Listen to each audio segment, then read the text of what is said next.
tayo sa Mactan, Cebu Airport.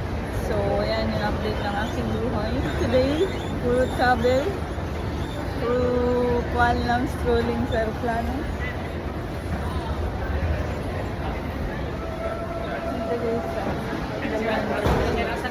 kasi nakalimutan. Masaya ta. Masaya ta. Di ba magtagalog eh. Masaya.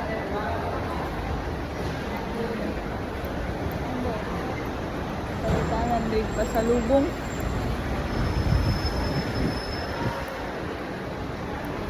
Tayo pa. Reconnecting flight from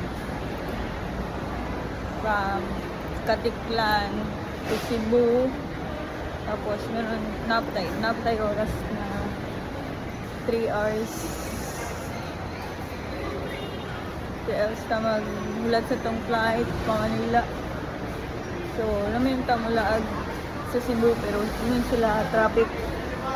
Kasi mabiyanta sa aeroplano, magasto na po ta sunod na lang lag na ang tapuhon doy sunod. Kaya ang taas ang oras, bakasyon mo. Karon kay dito pa alanganin, sigmo kabayad tagda ko sa ticket.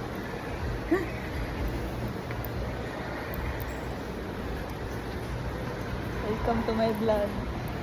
Video na to kaya bugira beta.